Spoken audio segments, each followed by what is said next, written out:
Pasar saham di US khususnya di Nasdaq sedang mengalami koreksi cukup besar dalam beberapa minggu belakangan. Indeks S&P 500 sempat turun sekitar 5% dari titik tertinggi dan minggu ini ditutup menguat. Dow Jones juga ditutup menguat setelah sempat turun sekitar 4% dari titik tertinggi dan yang paling parah adalah indeks saham-saham teknologi Nasdaq yang sempat turun lebih dari 10% dari titik tertingginya di 16 Februari kemarin. Sama dengan Dow Jones dan S&P, Nasdaq juga ditutup menguat akhir minggu ini dengan membentuk bullish pin bar walaupun masih ditutup sedikit lebih rendah daripada pembukaan awal tahun. Saham-saham di portfolio saya dan teman-teman yang juga ikutan invest di bursa US pasti saat ini juga sedang turun semua.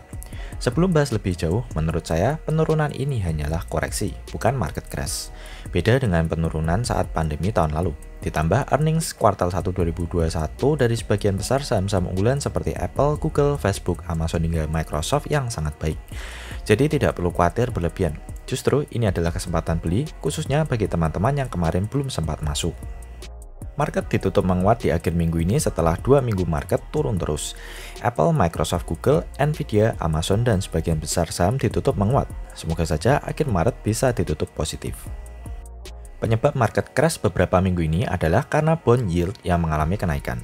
Seperti yang teman-teman bisa lihat, saya pakai 10-year Treasury yield sebagai acuan.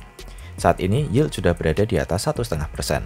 Yield bond jangka panjang yang tiba-tiba naik menandakan bahwa pelaku pasar mengantisipasi akan terjadinya inflasi di masa depan. Saat yield bond naik, maka interest rate juga naik. Jika interest rate naik, maka beban bunga yang harus dibayar perusahaan yang berutang juga akan membesar, yang tentunya akan menurunkan profitabilitas usaha. Ini juga akan membuat valuasi khususnya saham-saham teknologi yang sudah mahal menjadi tambah mahal. Intinya, bond yield yang naik drastis adalah hal yang biasanya akan direspon negatif oleh pasar. Market melanjutkan pelemahannya setelah komentar dari Jerome Powell, pimpinan The Fed, yang dinilai pelaku pasar kurang memberikan solusi yang pasti untuk bond yield yang dalam beberapa minggu ini naik pesat. Selain Treasury yield dan The Fed, menurut saya banyak institusi atau hedge fund yang melakukan aksi profit taking, mengingat sudah sejak awal tahun banyak yang berpendapat bahwa Nasdaq sudah sangat overvalued. Para hedge fund ini pasti ingin mengalokasi dana dari investor mereka ke aset-aset lain yang lebih aman. Jika melihat market sell-off yang begitu cepat ini, saya juga menduga para hedge fund atau benda-benda di sana selain taking profit, mereka juga melakukan short selling untuk hedge posisi mereka. Plus beberapa stop loss dan option play yang menggunakan leverage pastinya ikut membuat penurunan begitu cepat.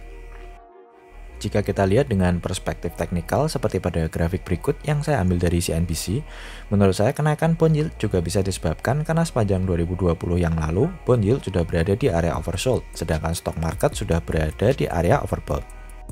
Jadi secara technical simple bisa kita bilang bahwa ini adalah siklus di pasar, seperti harga minyak dan komoditas yang naik setelah berada di area oversold.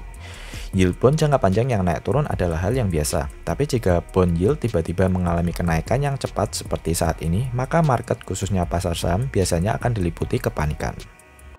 Oke, jadi sekarang apa rencana saya? Melihat krisis 2020 yang lalu, saya memprediksi jika koreksi kali ini akan berlangsung hingga pertengahan Maret, karena investor juga masih berharap bahwa stimulus akan kembali dicairkan pemerintah US. Market biasanya akan merespon positif terhadap stimulus. Jika ternyata market masih turun walaupun ada stimulus di pertengahan Maret ini, maka sebaiknya bersiap-siap, mungkin 3-6 bulan ke depan market akan melanjutkan pelemahannya. Strategi paling mudah saat market koreksi adalah teman-teman buy the dip atau beli saham-saham bagus yang kasih diskon. Khususnya bagi teman-teman yang kemarin masih mikir-mikir untuk invest di Nasdaq tapi takut karena harganya sudah tinggi. Nah, sekaranglah waktu yang tepat untuk mulai akumulasi saham-saham incaran. Sebaiknya tunggu hingga penutupan Maret untuk mulai akumulasi. Tidak ada yang tahu kapan market bottom. Tapi sebaiknya jika pada bulan tersebut bearish, teman-teman beli setiap penutupan akhir bulan, agar teman-teman tahu seperti apa pergerakan full di bulan tersebut. Saya mungkin all in jika suatu saham yang saya yakin masa depannya turun lebih dari 50%.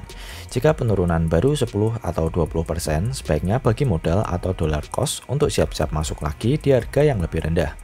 Saya melakukan beberapa perubahan dalam portfolio saya. Sebagian saham jangka pendek akan saya close. Sebagian dana akan saya belikan saham-saham yang dulu sudah tinggi sehingga belum sempat saya beli. Ini update portfolio di penutupan minggu pertama di bulan Maret ini.